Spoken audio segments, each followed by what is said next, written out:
नमस्कार, स्वागत है आप सभी का आर्या न्यूज पर। आपके साथ मैं हूं पल्लवी रविंद्र सिंह। बुलेटिन की शुरुआत करेंगे इस वक्त की सबसे बड़ी खबर के साथ जो उत्तराखंड से आ रही है। पुष्कर सिंह धामी को उत्तराखंड का नया मुख्यमंत्री बना दिया गया है। आपको बताते चले, खटीमा से पुष्कर सिंह धामी विधायक भी हैं और इसके साथ साथ यहां से वो 2 बार विधायक रह चुके हैं पुष्कर सिंह धामी। आपकी जानकारी के लिए आपको बताते चले, बीजेपी की दल की आज बैठक थी और जिसमें ताबड़तोड़ ये फैसला लिया गया है। पुष्कर सिंह धामी को उत्तराखंड का नया मुख्यमंत्री बना दिया गया है। 2022 में उत्तराखंड में चुनाव होने हैं और इससे ठीक पहले आपको बताते चले, उत्तराखंड में लगातार सियासी उलटफेर देखने को मिल रहा है। मात्र 114 से 115 दिन के आसपास तीरथ सिंह रावत का कार्यकाल रहा था। त्रिवेंद्र सिंह रावत के बाद तीरथ सिंह रावत को उत्तराखंड की कमान सौंपी गई थी, लेकिन आपको बताते चले मात्र 115 दिनों के कार्यकाल के बाद तीरथ सिंह रावत ने अपने पद से इस्तीफा दे दिया, संवैधानिक हालातों का हवाला दिया।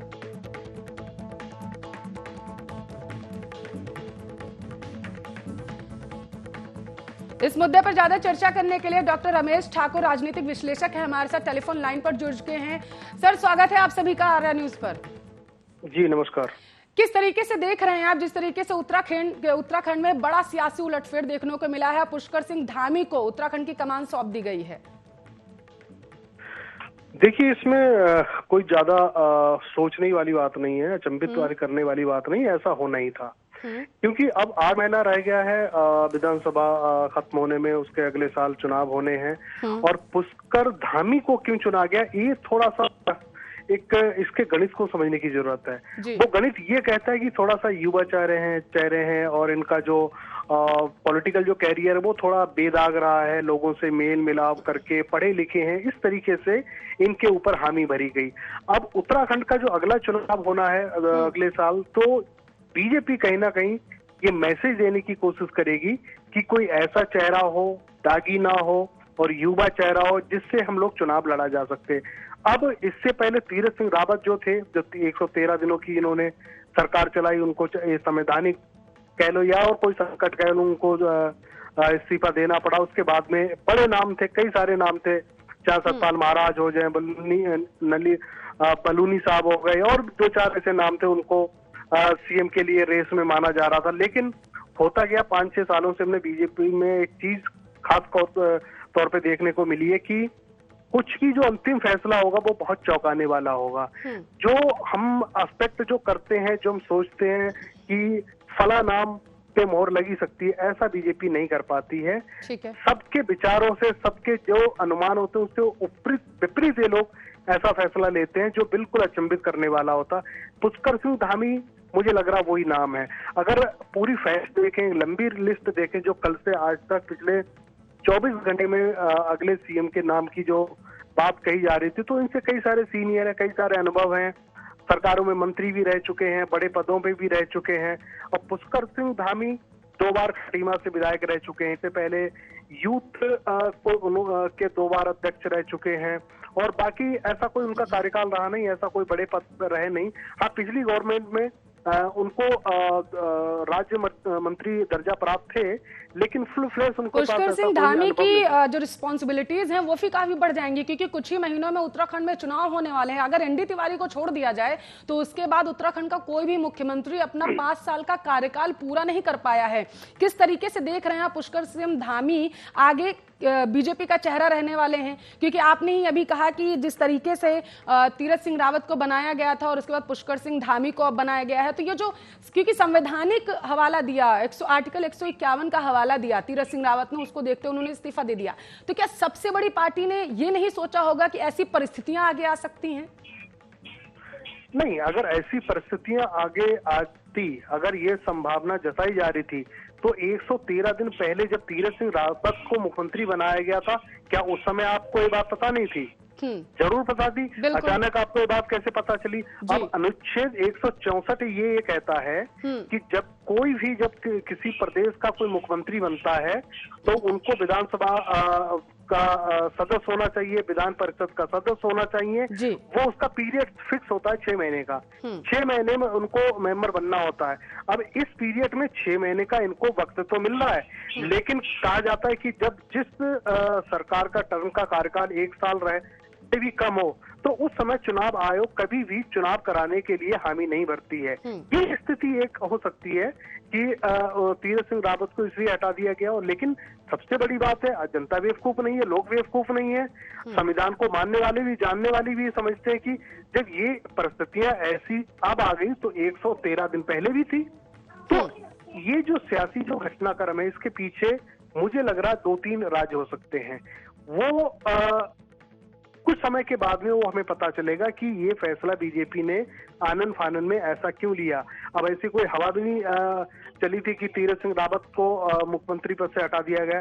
जुमा कल 9 बजे के बाद हम पत्रकारों को ये बात पता चली कि तीरथ सिंह रावत को दिल्ली तलब करा गया। क्यों करा गया ये भी नहीं पता चला। दोपहर के बाद ये खबरें आती हैं कि उनको शायद नड्डा उनसे इस्तीफा ले लें, और वही हुआ।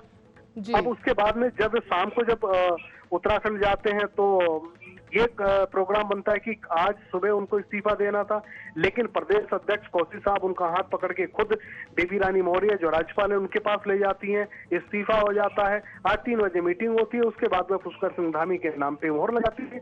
अब आपने ये कहा कि पुष्कर धामी के ऊपर बहुत सारी जिम्मेदारियां होंगी, ऐसा कुछ नहीं होगा। अब क्या है, अब 8 महीने के पीरियड में कोई ऐसा सीएम या कोई ऐसा व्यक्ति जो ओहदे पे आ जाए कि वो बहुत बड़ा कोई काम कर ले, ये थोड़ा सा बेईमानी सा लगता है। अब बीजेपी विधायक दल की जिस तरीके से बैठक हुई है, उसमें अगर आप सही से देखो सारे के सारे चेहरे लटके हुए हैं, कोई मतलब खुश नहीं है।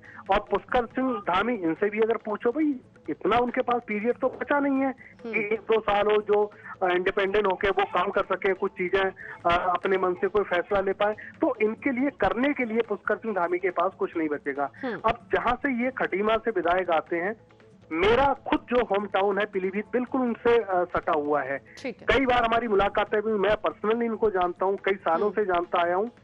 बहुत मिलनसार इंसान है, एक दूसरे के सहयोग में काम आते हैं, ज्यादा नहीं बोलते हैं, बहुत ही सटीक बोलते हैं, पढ़े लिखे हैं।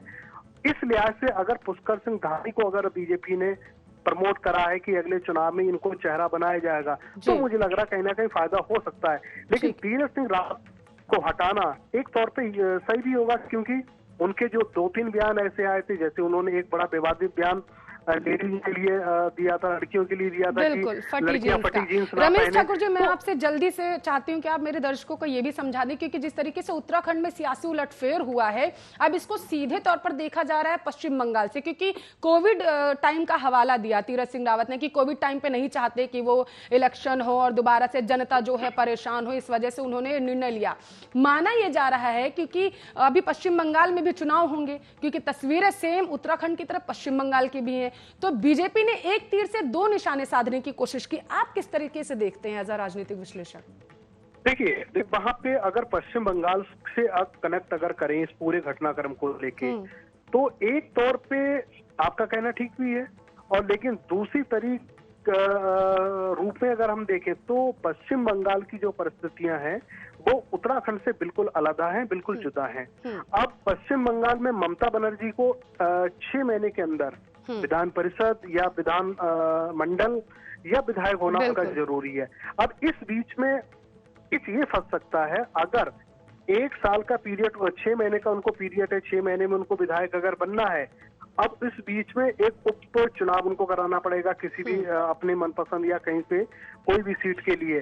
तो मुझे लग रहा है यहाँ पे जो पेच फंसेगा वो चुनाव आयोग का फंसेगा। चुनाव आयोग अगर ये मना कर दे कि हम इस समय कोविड काल में चुनाव नहीं कर पाएंगे, तो मुझे लग रहा संवैधानिक तौर पे ममता बनर्जी की कुर्सी भी टगमगा सकती है। ये लालच बीजेपी के लिए होगा। अगर उस समय अगर ये कहा जाए कि चुनाव तो कराना चाहिए, तब बीजेपी ये कह सकती है हमने भी तो अपने एक मुख्यमंत्री की कुर्बानी दी, तो आप क्यों नहीं दे सकते हो। तो ये चीजें आप सही कह रहे हो, इसमें थोड़ी सी कनेक्टिविटी हो सकती है। टाइमिंग मुझे लग रहा है उसी तरफ इशारा कर रही है। बिल्कुल, बहुत बहुत शुक्रिया। राजनीतिक विश्लेषक डॉक्टर रमेश ठाकुर हमारे साथ जुड़े हुए थे इस मुद्दे पर चर्चा करने के लिए। तो बड़ी खबर उत्तराखंड से आप तक पहुंचा रहे थे। पुष्कर सिंह धामी को कमान सौंप दी गई है उत्तराखंड की।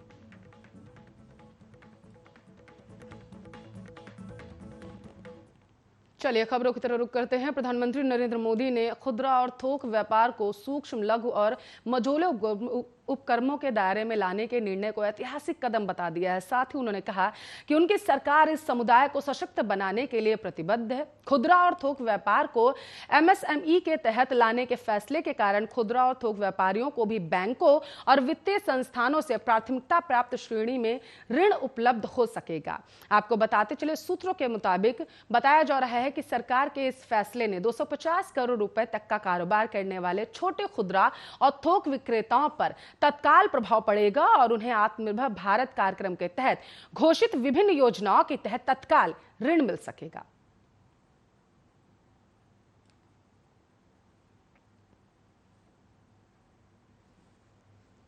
तो दिल्ली के दक्षिणी दिल्ली नगर निगम की हाल ही में हुई एक बैठक में फैसला किया गया है कि दक्षिणी दिल्ली के 20 बाजारों को सिंगल यूज प्लास्टिक मुक्त घोषित कर दिया जाएगा। यह निर्णय प्लास्टिक वेस्ट मैनेजमेंट के नियम 2016 पर सिटी लेवल टास्क फोर्स की पहली बैठक के दौरान लिया गया। इस बैठक के दौरान जन जागरूकता अभियान, कार्यशालाएं, रैली, पोस्टर और प्रशिक्षण आयोजित कर 50 माइक्रोन से कम प्लास्टिक पर प्रतिबंध लागू करने, RWA बाजार और व्यापारी संघों, प्रौद्योगिकी संघों के साथ सक्रिय सहयोग से IEC गतिविधियों जैसे निर्णय भी लिए गए हैं। SDMC द्वारा 18 जून 2021 को सिटी लेवल टास्क फोर्स का गठन किया गया था। वहीं दिल्ली आपदा प्रबंधन प्राधिकरण ने शुक्रवार को लक्ष्मीनगर बाजार को फिर से खोलने की इजाजत दे दी थी। आपको बता दें, कोविड-19 संबंधी नियमों के उल्लंघन की वजह से 2 दिन पहले ही इस बाजार को 5 जुलाई तक बंद रखने का आदेश दिया गया था। DDMA ने अधिकारियों को निर्देश दिया कि वे इलाके में मोबाइल कोविड-19 जांच वाहन तैनात रखें, दुकानदारों और विक्रेताओं के लिए टीकाकरण अभियान चलाएं और बाजार में कड़ी निगरानी बनाए रखें।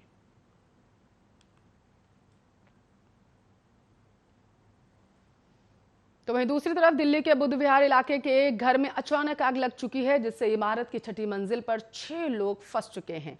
घटना की सूचना मिलते ही पुलिस और फायर ब्रिगेड की टीम मौके पर पहुंच चुकी है और कड़ी मशक्कत के बाद आग पर भी काबू पा लिया गया है। वहीं आपको बताते चले, घर में फंसे सभी लोगों को सकुशल बाहर निकाल लिया गया है। इस घटना में एक व्यक्ति और 2 दमकल कर्मी घायल हुए हैं, जिन्हें इलाज के लिए जिला अस्पताल में भर्ती करा दिया गया। तो भारत में कोरोना संकट अभी टला नहीं है। हर दिन करीब 50,000 से ज्यादा नए मामले आ रहे हैं। हालांकि 27 जून से लगातार 50,000 से कम नए केसेस दर्ज किए गए। स्वास्थ्य मंत्रालय के ताजा आंकड़ों के अनुसार पिछले 24 घंटों में 44,111 नए कोरोना केसेस आए और 738 संक्रमितों की जान चली गई। वहीं पिछले 24 घंटों में 57,477 लोग कोरोना से ठीक भी हुए हैं। देश में लगातार 91 दिन कोरोना संक्रमण के नए मामलों से ज्यादा रिकवरी हुई है। 2 जुलाई तक देश भर में 34 करोड़ 50 लाख कोरोना वैक्सीन की डोजेस दी जा चुकी हैं।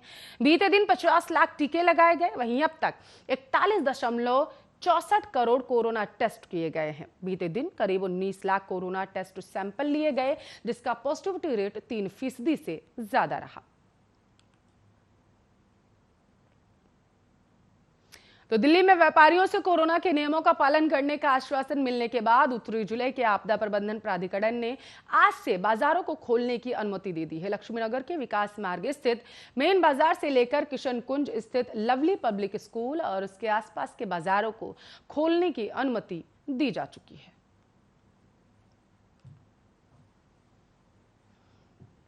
भीषण गर्मी में पंजाब में बिजली संकट गहरा चुका है। अब इस पर सियासत भी गर्मा गई है। शुक्रवार को शियत बसपा गठबंधन ने प्रदेश में प्रदर्शन किया था। वहीं शनिवार को आम आदमी पार्टी ने सिसवा में सीएम कैप्टन अमरिंदर सिंह के फार्म हाउस का घेराव कर लिया। पुलिस ने प्रदर्शनकारियों को रोकने के लिए बैरिकेडिंग की हुई थी। कार्यकर्ताओं ने पहला बैरिकेड तोड़ दिया, जिसके बाद पुलिस ने प्रदर्शनकारियों पर पानी की बौछार की। इस दौरान आम आदमी पार्टी के पंजाब प्रदेशाध्यक्ष और सांसद भगवंत मान ने कहा कि पंजाब के लोग धरने प्रदर्शन कर रहे हैं और केवल एक व्यक्ति अपने घर में बैठा आनंद ले रहा है। हम सीएम के फार्म हाउस का मीटर चेक करने आए हैं ताकि पता लग सके कि यहाँ कितने घंटे बिजली कट रही है। मान ने आरोप लगाया है कि अकाली दल और भाजपा की सरकार में लागू पंजाब विरोधी बिजली समझौते और माफिया राज कैप्टन के शासन में भी चल रहा। बिजली मंत्री होने के नाते मुख्यमंत्री को मौजूदा बिजली संकट की नैतिक जिम्मेदारी लेनी ही पड़ेगी। बिजली संकट पर सुखबीर बादल के प्रदर्शन को भगवंत मान ने नाटक बताया और कहा, अकाली दल और भाजपा की सरकार ने निजी बिजली कंपनियों के साथ गलत समझौते किए। उन्होंने पूर्व मंत्री बिक्रम सिंह मजीठिया से सवाल किया कि वह बताएं, अकाली सरकार के समय कितने सोलर पावर प्लांट और किस किस के नाम पर लगाए गए थे। तो वहीं दूसरी तरफ वाणिज्य मंत्री पीयूष गोयल ने शुक्रवार को नए कृषि कानून विरोध प्रदर्शनकारियों से अपना आंदोलन खत्म करने और घर लौटने की अपील की है। उन्होंने कहा, केंद्रीय कृषि मंत्री नरेंद्र सिंह तोमर ने भी किसानों से प्रदर्शन खत्म करने की अपील करते हुए कहा है कि सरकार तीनों कृषि कानूनों के प्रावधानों पर वार्ता बहाल करने के लिए पूरी तरीके से तैयार। गोयल ने कहा, मैं अनुरोध करूंगा कि किसान अपने घर लौट जाएं। कानून किसान हितैषी है और देश भर के किसानों ने इसका स्वागत भी किया। उन्होंने कहा कि प्रदर्शनकारी अपने सुझाव दे सकते हैं। वहीं समाचार एजेंसी के मुताबिक कृषि मंत्री तोमर ने राकपा प्रमुख शरद पवार के कृषि कानूनों पर उनके रुख का स्वागत किया है। उन्होंने कहा है कि केंद्र सरकार उनसे सहमत है कि मामले का जल्द से जल्द समाधान किया जाए। कृषि कानूनों के विरोध में संयुक्त किसान मोर्चा के नेतृत्व में चल रहा आंदोलन शुक्रवार को 218वें दिन में प्रवेश कर चुका है। इस दौरान मोर्चा में शामिल करीब 67 किसान संगठनों ने बैठक की। इसमें निर्णय लिया गया कि पेट्रो पदार्थों की कीमतों में लगातार हो रही बढ़ोतरी के खिलाफ 8 जुलाई को देशव्यापी विरोध प्रदर्शन किया जाएगा। इस दौरान आंदोलनकारी स्कूटर, मोटरसाइकिल, ट्रैक्टर, खाली रसोई गैस सिलेंडर के साथ रोड किनारे प्रदर्शन करेंगे। हालांकि प्रदर्शन के दौरान यातायात बाधित नहीं किया जाएगा।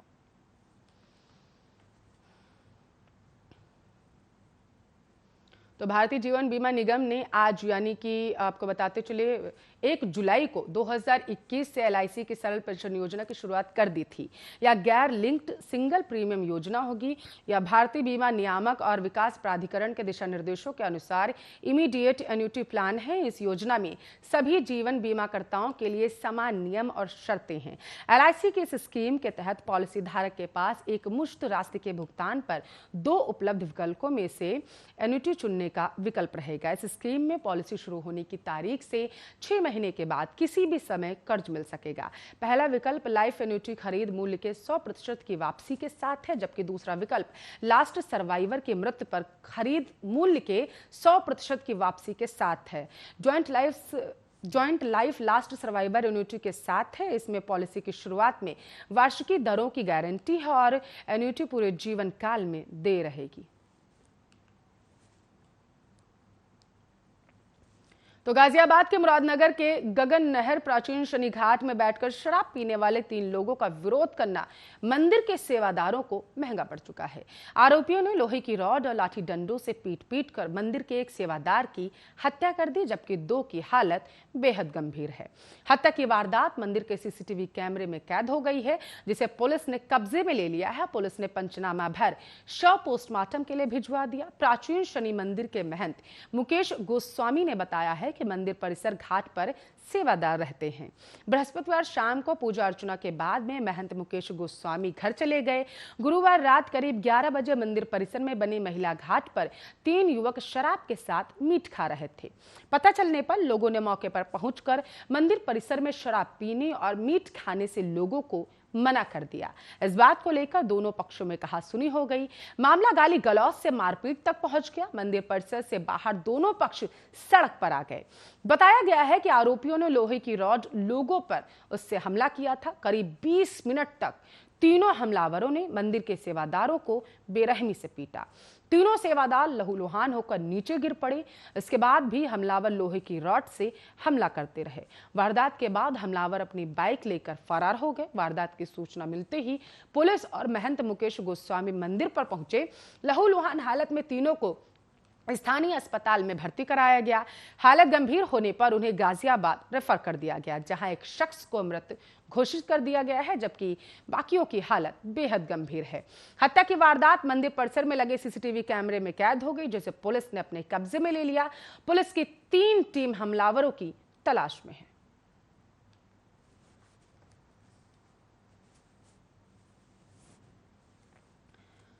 चलिए, इसी खबर के साथ इस बुलेटिन में बस इतना ही। अब बने रहिए हमारे साथ, देखते रहिए आपका अपना न्यूज चैनल आर्या न्यूज।